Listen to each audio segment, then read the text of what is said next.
안녕하세요. 신비한 축구사전입니다.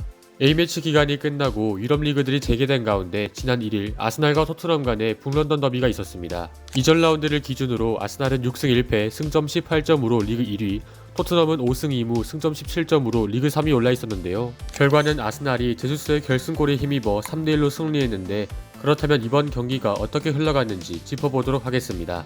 먼저 홈팀 아스날은 진첸코가 부상에서 복귀하며 베스트 라인업을 가동한 4-2-3-1 포메이션을 꺼내들었습니다.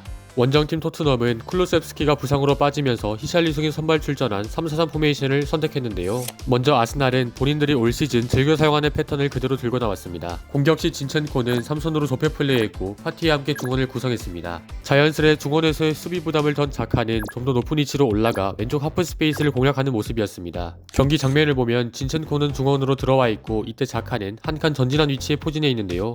진첸코가 중원으로 올라간 만큼 수비 밸런스를 위해 반대편의 벤 화이트는 비교적 후방에 전류할 때가 많았습니다. 이때 아스날은 변칙적으로 3백을 형성했는데요.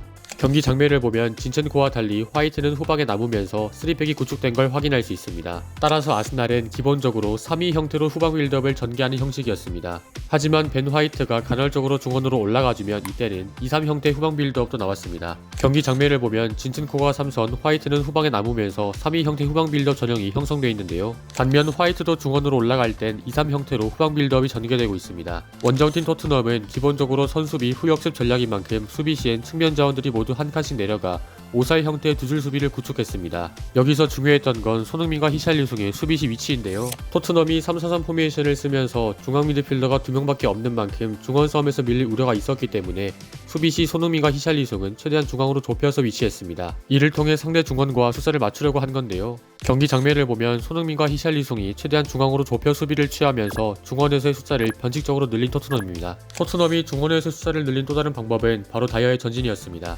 토트넘이 최후방에서 빌드업할 시 3백의 정중앙에 배치된 다이어는 간헐적으로 중원으로 올라가 중원에서의 숫자를 늘려줬는데요.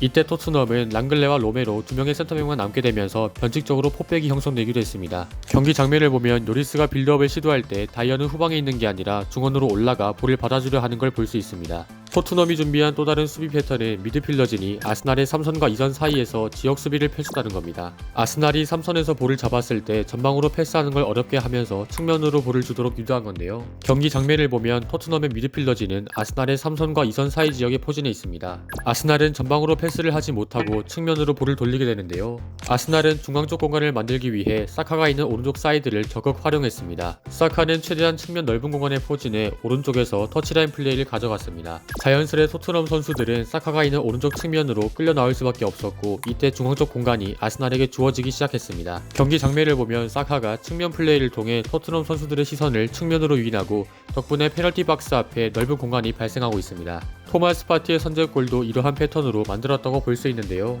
반대로 토트넘은 역습 시 케인이 밑으로 내려오거나 측면으로 빠지고 전방으로 침투하는 손흥민과 히샬리송에게 패스를 넣어주는 방식으로 공격을 전개했습니다. 이 패턴을 통해 전반전에 몇 차례 위협적인 역습을 만들게 되는데요. 경기 장면을 보면 케인이 왼쪽 사이드로 빠져있는 상태에서 전방으로 침투하는 손흥민에게 패스를 넣어주고 있습니다. 하지만 후반전에 에메르송이 퇴장을 당하면서 토트넘은 본인들이 준비한 역습 패턴을 더 이상 효과적으로 전개하지 못했고, 아스날은 이 시점부터 편안한 경기 운영을 할 수 있었는데요. 양팀 모두 각자가 준비한 패턴을 잘 수행했지만 에메르송의 퇴장 이후 흐름이 완전히 한쪽으로 넘어간 경기라고 할 수 있겠습니다. 오늘 분석은 여기까지입니다. 감사합니다.